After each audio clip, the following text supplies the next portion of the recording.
Hello guys, and welcome to Not David Simulator. In today's video, I'm going to show you how to use your iCar software CR Plus or MB2 version to run diagnostics on your Sprinter.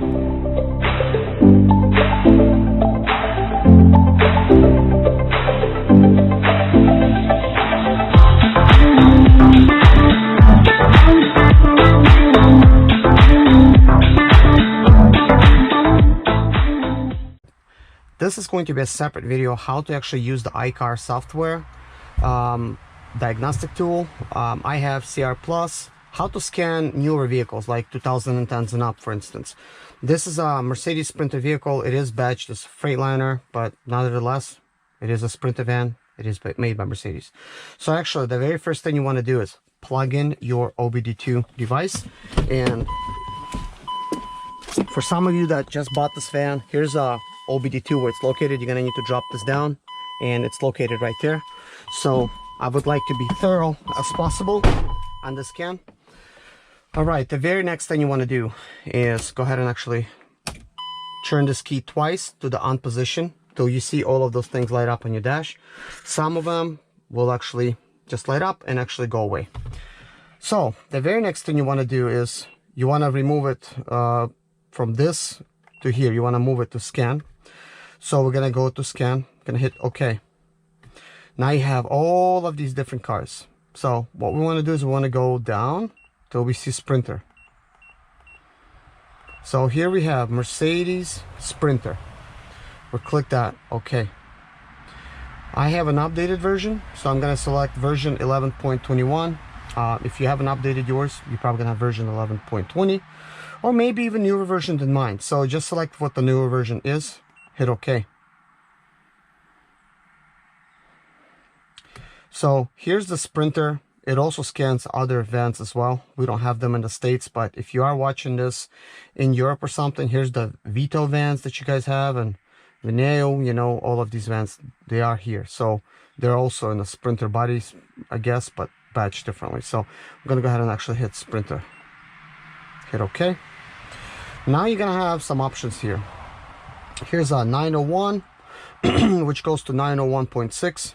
This is the older body style. This is from, 2001 through 2006. I'm looking at this here and thinking about two things at the same time, which is not good. So we have the newer van here, which is the 2010. So we're going to select the 906. And then the way to actually remember that, the bigger number, 906 goes for the newer vehicles. That smaller number, 905.6, that goes for the older vehicles. So 906 is the one that we're going to select. We're going to hit OK. And that's really important because it's not going to diagnose it properly if you don't do that. So some of these Sprinters came with a gas engine, some came with diesel. So we're going to select the diesel engine because this is a diesel engine. So this is an automatic. Some in Europe came as a manual, but I'm going to select automatic, hit OK. And by the way, guys, for the main video, I'm not going to include all of these beginning steps. I'm just going to be scanning codes, deleting them and stuff. So I wanted to make a more thorough video. That way you could actually see how to use this unit, because it is popular amongst all the Sprinter owners. They use icarsoft MB2s. There's a newer version of the MB2 available, which, by the way, if you don't have one yet, you need to pick it up. I'm going to have a link in the description below. I'm using a CR Plus because I deal with a lot of different type of cars, and this is the most useful one for me. So so here's we have all these programs that we could actually look into. So we have 6 selections. So this is a 6-cylinder Sprinter, so that's what we're going to do. We also can scan ESP, electronic stability program, SRS, and we could scan the 4-cylinder diesel. This is not a 4-cylinder diesel, but if it would be, we could scan them. Electronic traction control, we could scan that as well. So we're going to go ahead and actually scan the 6-cylinder one. I'm going to hit OK. And I know for some of you guys, this might be like too much information, but if you're watching this video, probably not, because maybe you just got this unit, maybe you just got the Sprinter van, and you're looking how to scan. So I'm trying to be very thorough for everybody here. So once we hit the 6-cylinder diesel, we have control unit version, we could read fault memory, we could clear fault memory, we could do actual values. So for now, we need to read fault memory. I'm gonna click on that, hit OK. And look at that. So we have 11 codes. When I was actually scanning this generically, I had 20 codes, then I deleted them. We had 6 left over. So here we have interesting codes here. The lower limit value of component B2/14 hot film mass air flow sensor has been reached. So this is for the mass airflow sensor.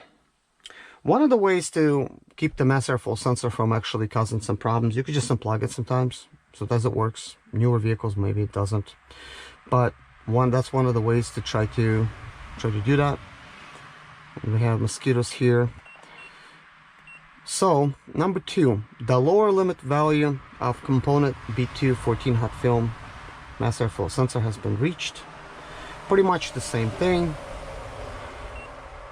And the output stage of the heater for low crankcase ventilation system has a short circuit to ground. All right, so this is basically a ventilation system. That is not good, because obviously this would cause some breathability issues, because it has to do like with basically ventilation and stuff. So we're gonna go ahead and actually go to 4. So component solenoid valve exhaust gas recirculation cooling has short circuit to ground, or 906 component Y exhaust gas. All right, so this has to do with jar, but guess what, guys? We have a little hint. Okay, the hint is this. Let's go outside for that before we continue scanning this. The previous owner of this van, not the current owner, had basically put some of this here. This is some kind of stuff to keep the mice out of here. Okay, it was actually located right here, where this external, like, you know, battery connectors for the positive, and you could kind of see that this is the result of some kind of mice critter, you know, chewing this up, getting in here and just really chewing it up. Probably there was some kind of nest that was actually built here. There's a good chance that maybe even built it over here or somewhere on the top of the engine. So why are we getting so much of these short circuits? There's a good thing we got chewed up wires here somewhere.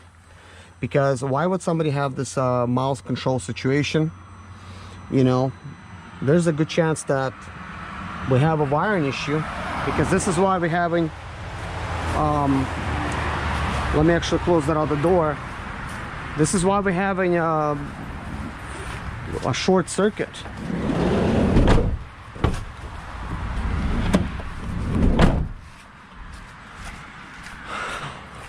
So as I'm doing these observations, it's very important to notice this kind of stuff, because we may have a wiring issue.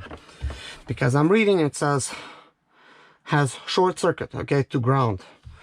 So we either have a bad ground, or it may be just chewed up, so there is no ground. So if that's the case, then some of these systems are not going to be working correctly. And I'm sure this has happened before. So here we have number 5, diesel particulate filter, which has to do with the one down there.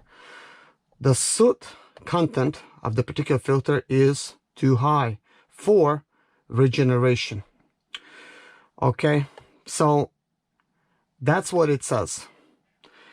We will see if we could actually force regenerate it. I do have the Star diagnostic system. We could actually try to see if we could force regenerate it for that.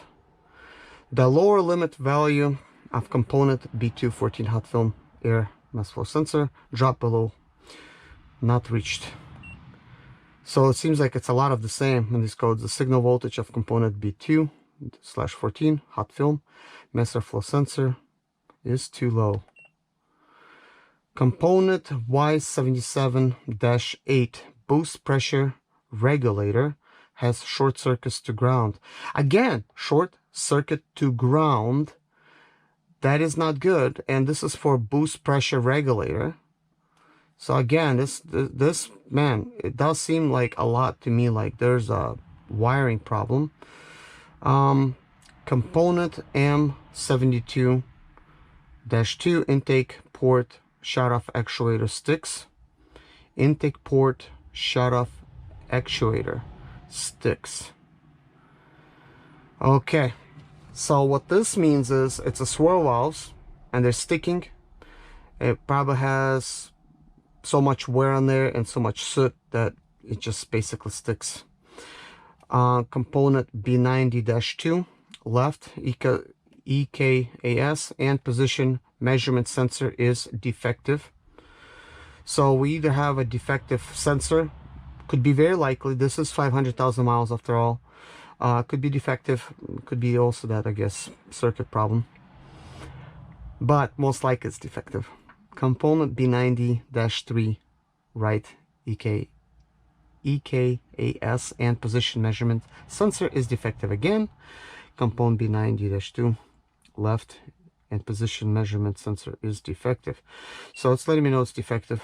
So it's obviously tested it and it is defective. So component M72- intake port shut-off valve has short circuits to ground circuit. Okay, this has to do with intake. This has to do with the port that shuts off with the actuator. And if it is a bad ground, then we're dealing with a circuit problem. So we have to find that. So what I want to do next is I'm going to take a picture of these codes because we're going to delete them afterwards.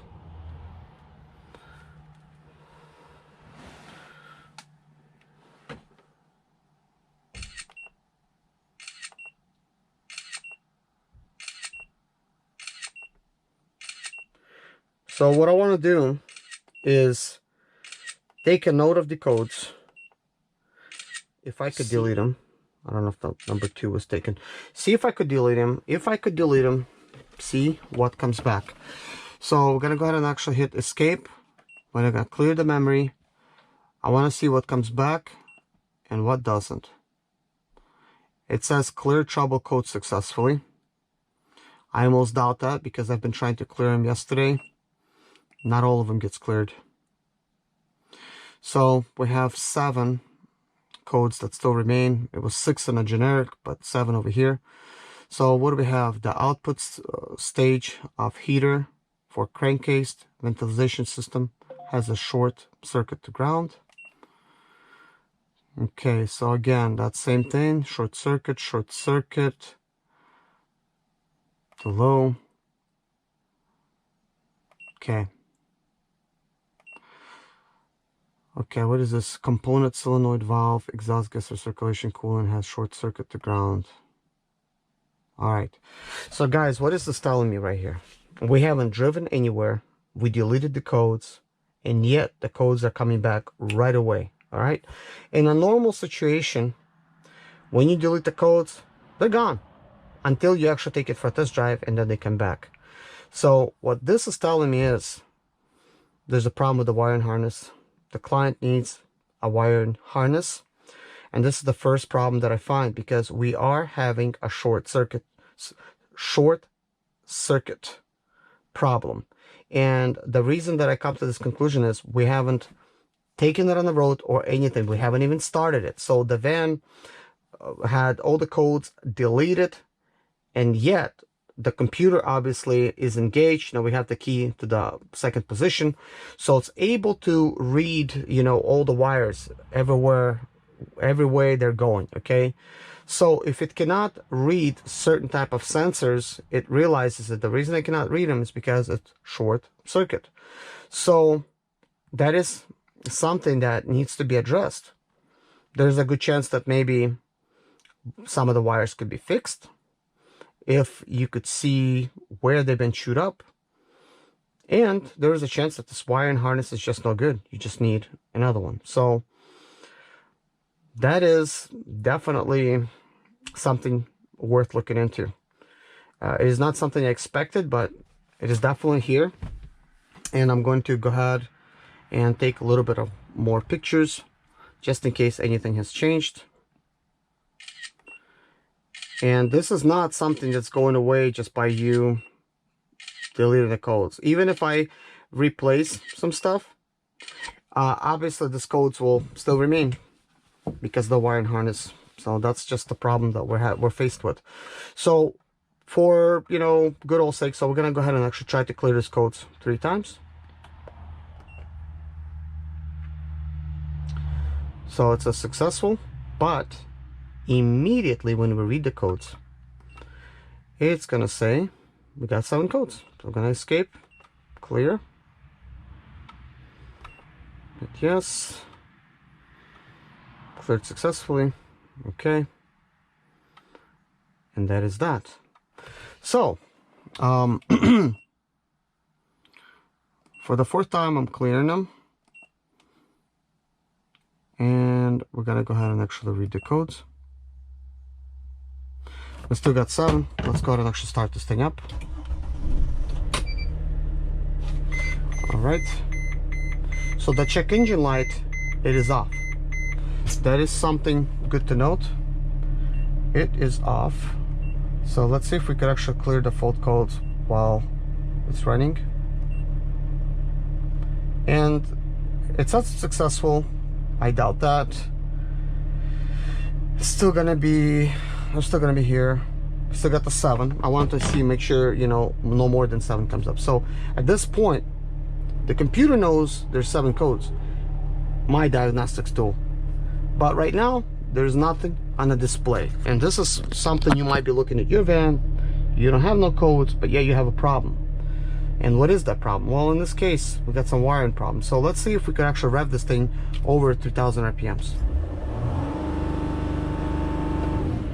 We certainly cannot.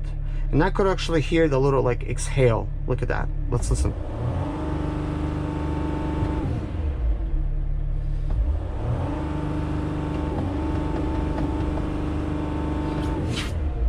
We are not getting nothing at all. So it seems like the air just can't really get to where it's going. So yeah, we definitely have a bigger problem than I thought, even though we already have a big problem, because obviously the particulate filter, it is dirty and it does not want to regenerate. That is sounds like a big problem. It is an expensive problem, but the bigger problem would be is there's just so much work to do with the swirl valves to remove the intake and everything. That is a little bit of a bigger problem, but we're gonna try to tackle this thing slowly but surely. Inspect all the wiring. So there's gonna be probably chewed up wires somewhere in the system. So anyways, I'm gonna go ahead and shut this vehicle off, call the client, and let them know what we're faced with. My name is Serge Zmaleta. I'm 37 years old, and yes, I experienced success after buying my first home for cash. Back in 2011, I was broke, but I learned to solve problems on my own. Now I'm helping others to solve their problems. I know what pitfalls to avoid to stay profitable in business. Need motivation to be more successful in your life? Do you have Sprinter Expediter business problems? Then subscribe. Let's find creative solutions to your problems. Hit the bell notification so you don't miss any of my helpful videos.